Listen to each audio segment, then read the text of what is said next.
Today, we're going to learn about the Great Blue Heron. And those sounds you hear in the background are heron sounds. And they kind of have a squawky sound to them. But look at how beautiful these birds are.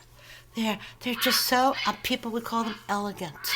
Just beautiful big birds. So I want to show you some pictures of them while we listen.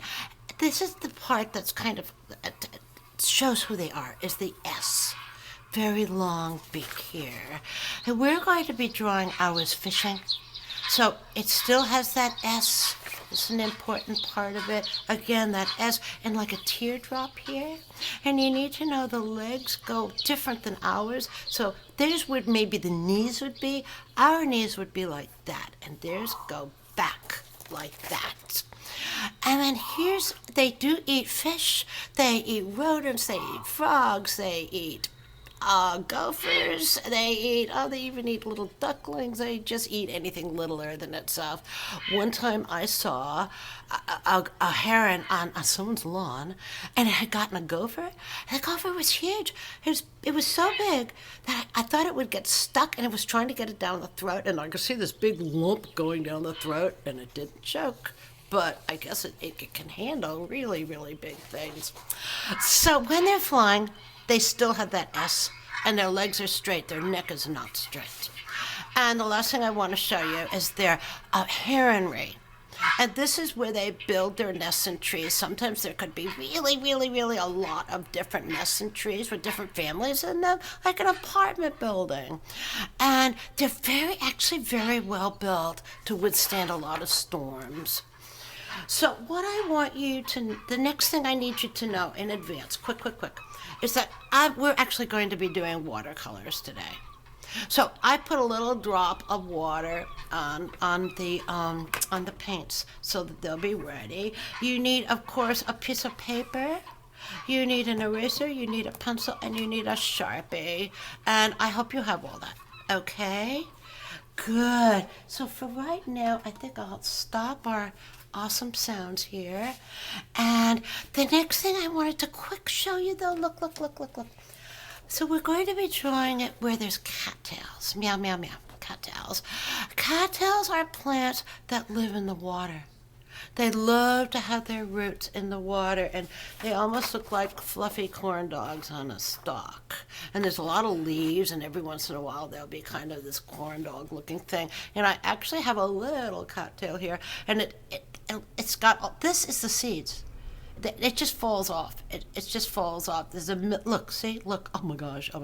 There's a million seeds. I even hate to have it right here because there's so many seeds. And it really wants to be outdoors, not in here. So what I'm going to be asking you to do is we're going to first start by doing just a little, a dot in the center. Oh, I'm going to use mine here. A dot in the center. This is going to be helpful. Oh, you know what? Before we get going, I would like you, really quick, I wanted to show you. So I'm going to actually have you, let's look at where we're going. And I want to pull up this awesome video that has the pictures on a live cam from a special place that studies birds. So let me see if I can get this here.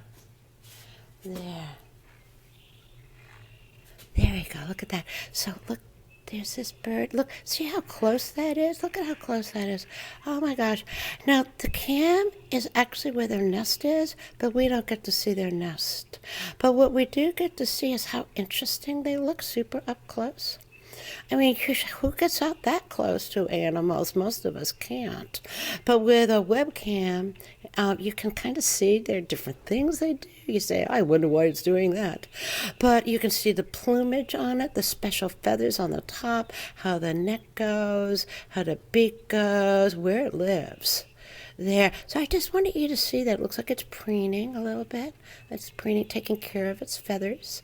There. So I just wanted you to see a little bit of that right now. Okay, because we're going to move on. All right. So we took a look at this. We already started our awesome little dot. Here we go. We have our awesome little dot here that we're doing. Okay. So when we be doing our creature, I actually want to have us be in a place where it's going to be standing. And I had it kind of standing on sort of not a rock, but sort of maybe the banks of a river, or maybe it's a little rock there. In any event, it's up a little bit like this, up a little bit, and then over here is where we'll be putting the water and maybe a fish in there, right? Right, okay. So up in here, so here's our dot in the middle, there. So up in here, I'm gonna cover up my cattail that wants to blow around here. I want you to put this shape, and the shape is kind of like ovally. A lot of animals and people shapes are kind of ovally like that, an ovally shape. Like, I'm doing it a few times. You don't have to do that. I'm just trying to show you that if you do it lightly enough, you can do a few. These are all helping lines, right? The next thing, here's your dot, and over here, I want you to put a small one. This is actually going to be the head. A little small circle, right? Right? Good. And now the next thing we're doing is we're doing that S. Remember that S? So we're going to do the S like that. Sort of a sideways as an S like that. S. Because it's got that long, skinny neck. Good. And then the tail feathers are kind of straight off the back. And like a V. Like a V. That's awesome. So here's the next part we're going to do. The legs are kind of go back a little bit like that. Back. This one goes back a little bit like that, and then we have sort of kneecaps here, little kneecaps here, sort of like that, and then this leg is going to more or less go straight down past the rock because it's standing on the mud, right? And there's 1, 2, 3, and then one over here, right? But this one we want actually way over here, closer to the edge. So we have 1, 2, 3. Maybe it's going over the edge here, or maybe I'll make the edge go a little bit further. There we go. As a way to do all of these things. That's the basics of our creature, but now we're going to fill it in. These are all helping lines, guiding lines, right? So, we need a beak. So let's put this beak straight on down. Hello, beak. Straight on down. Because you are certainly thinking about lunch. Here's our little fish here, our little lunch. Not all fish get eaten.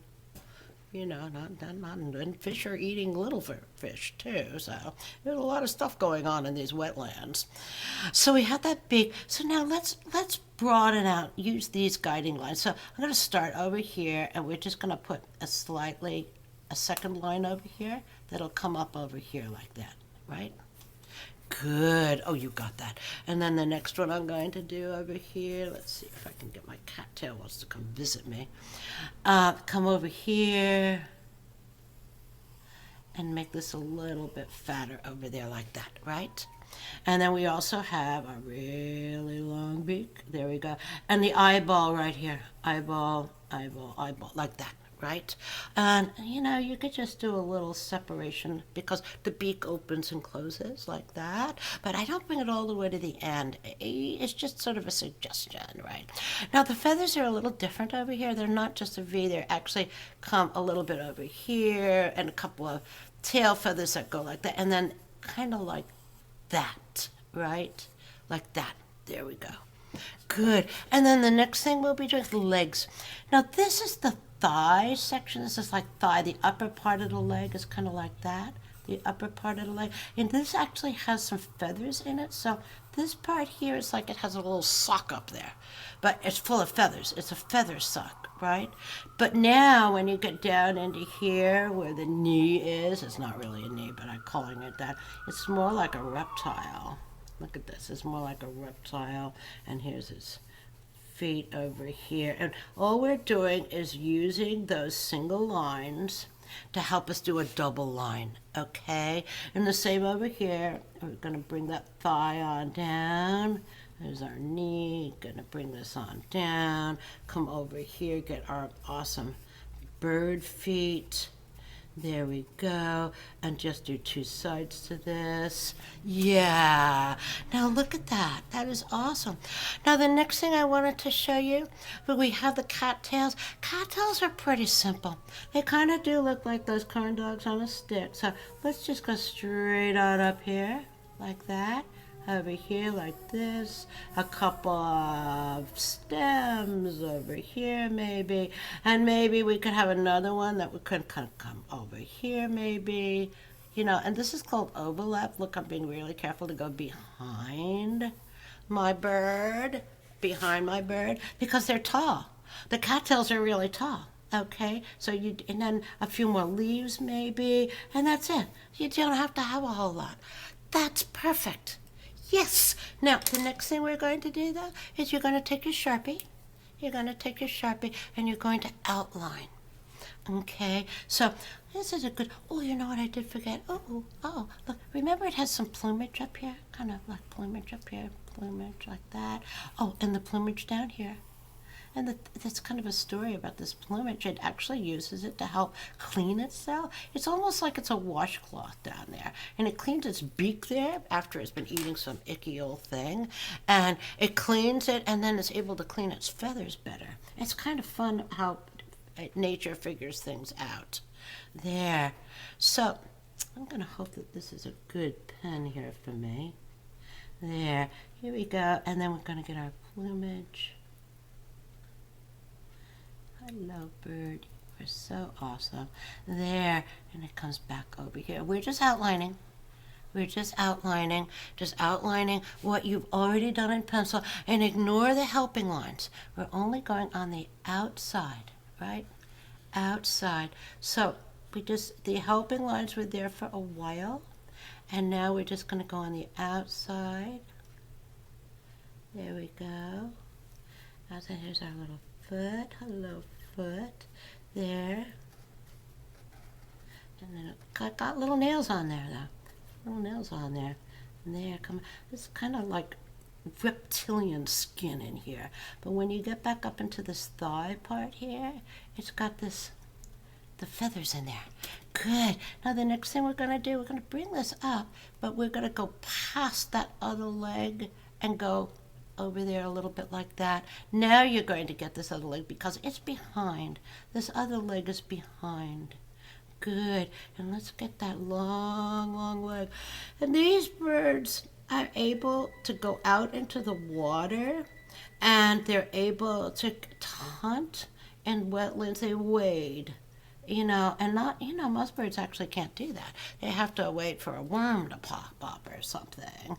Now, I'm going to go from the beak up here now. So I'm going to come back over here with the beak. Come on over here. And then let's get those beautiful plumage feathers there. Washcloths. They wash their beak on those. It's kind of fun. Yeah, washcloths. It's eyeballs. Eyeballs. Yeah. There. You know what? I did that too narrow. I'm not crazy about that narrow. I might even just do it slightly longer. Yeah, I'm going to say that works for me. Okay, good. See, you can change things as an artist. You got to do that. Now, the next thing I'm going to do, I'm actually going to give it this land where it's standing, but I'm not going to go through the legs. Don't be going through that legs. Consider that overlap. Like you go up, up, up, leap over the leg. Come on, down, down, down, down, down, down. Leap over the other side of the leg like that, right? Don't be going through that. And here's the same thing. This is called overlap. The same thing. The cattails are behind. So what we're going to do is, here we go. Here, let's do a cattail. So we're going to go up, up, up, up, up, up, up. Oh, stop, there's a leg. Leap over that leg and go on up here, up here, up here. Oh, there's a neck. Stop. Leap. Here you go. That's it. You have to consider what's in front and what's in back. And then you're going to do the same thing. Stop. Leap. There we are. And that shows, leap. That shows something is behind.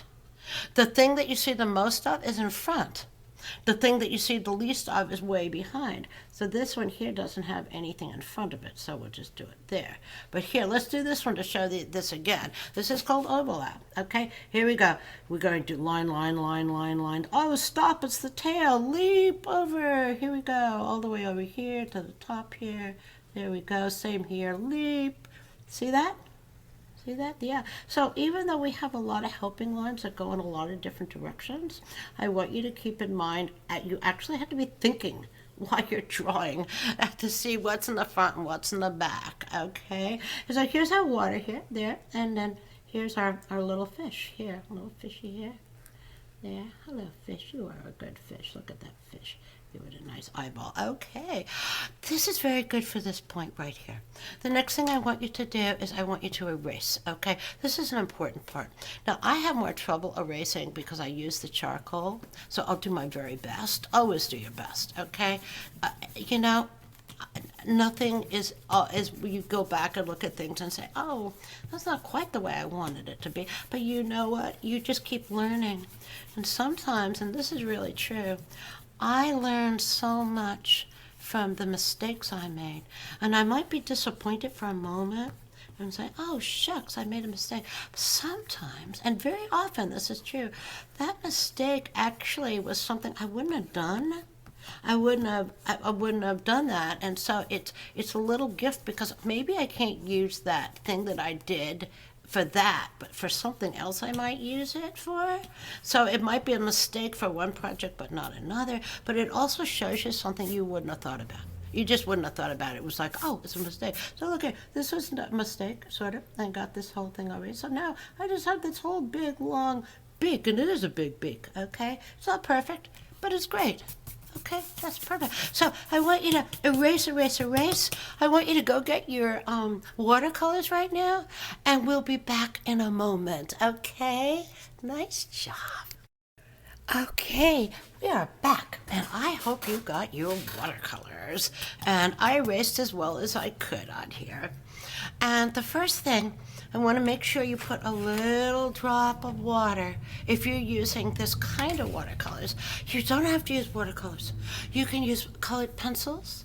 You can use crayons. You can use just about anything that you have that's with color. I'm going to talk about this, but some of the things are the same. But in the case of watercolor only, I'm actually going to put water down first. This really helps spread the color so it's not a big lump, especially when you're using these pasty kind of watercolors like that. So I'm just going to do it on my creature, the big parts of my creature like that. Excellent. And so it's called the Great Blue Heron, and it's actually blue-gray. So I am going to put a little bit of blue here. Make sure there's plenty of water on here so it flows really well. And so, yeah, there's plenty of water on there. Okay, and so I'm actually going to be using some of these colors. We're going to blend them together. But if you're just using colored pencils, you just go right ahead and put a nice blue pencil right there. Okay, without the water, of course, right? And then we're going to blend it in with a little bit of gray, maybe a darker blue, you know, so. And I want to keep the lower part a little bit white down in there, because the lower part of like under the neck is a little bit more, is a little lighter. It's a little bit lighter than the top part. And so I just have the top over here. There we go, like that. Oh, that's awesome. And now don't worry. What I'm just going to do now, I'm going to do a slight gray here. A little bit of gray, not a lot, because it is a great blue heron. Great blue. And it's but gray blue, kind of gray blue. And that's the artists love to mix all their colors. Now, it's a little bit darker across the top, though. It's actually even black. I will do this, but it really is more of a black color. I tend to shy away from the blacks, though. But here I might do a small drop of black, not too much. There we go, because this is very dark in here. There, and the plumage is more dark, so we can always go back and add more colors later. There, and the next thing here, this is interesting because it's kind of rust colored down here, or very light down in here. This part is a little different, and I do mix it with water so that it can be blended. Okay, and now the feet are dark also, and they can be all kinds of different colors. I mean, they're mostly black or gray like that, but you can even add a little bit of green in there. So I'm just putting a little bit over here like this. There we are. This is a gray that I'm using. Right, but then the next thing I might use on here might be just I might use the tiniest bit of green and mix that in. See, because when you mix these colors together, it's not really green. It becomes just a different shade of gray when you're doing that. There. Now, we got that, but now look. The beak is quite orange. It's definitely orange. Sometimes of the year it's much more orange than others. Especially during mating season, it's a little bit brighter. So we're gonna get that. But in the plumage of birds change at different times of the year. They have different plumage. It's just how that is. There. So there we are. We have that, and I might get a little bit more blue up in here. Little blue, and I might even add a little bit down in here. I might want to just take the edge off that color right there. Yeah, I like that. Yeah, I didn't want it to be that shouty. Yeah, and then one last thing I'm doing here. I'm actually putting a slightly darker one. The wing, look at the wings. See the wings? The wings are quite, or the wing is all kind of crunched up there, all cuddled up against the body. And so we want to make that a little bit darker in there, a little tiny bit darker, so I have slightly darker blue in there. So that's where the wings would be. And this is fine, just the way this is. There. The next thing I want to do is we're going to get these cattail stems. Now, cattail stems range from greenish in the spring to just plain brown, tan colored when they're kind of dead and dying like that. But we're going to make this kind of springtime, or actually it wouldn't be quite spring because the cattails wouldn't have the flowers on them, or the little corn dogs. We're gonna maybe do both. We'll have a little bit of brown in here and a little bit of the green too. And I do mix my greens. You're an artist. You're supposed to be mixing your colors. That's what you do, because that way it makes each piece unique. And I know people who actually, they enjoy doing scientific drawing, which is what this is. They earn a living doing it. People hire them because they're so good at being really careful about how their animals and creatures look. And part of that is knowing how to mix the colors so it looks exactly or very close to what they're seeing with their animals and creatures, right? So they draw plants. They draw plants too. That's all scientific drawing. It includes many things. It's just being very careful, very accurate. There, and it has to do with how well you see. And I know you say, oh, I see. Well, yeah, you do see. But when you're doing this kind of drawing, you have to pay really close attention. I have two different browns here. Very close attention to how something actually really looks. Where is that eye? It's not just in the head. It's in a general place. Now, it's in a specific place, rather, not general place. There, like right there is where it is, right? Now, the next thing we're going to do, I'm kind of moving ahead here. I'm going to put this I'm going to call it a riverbank.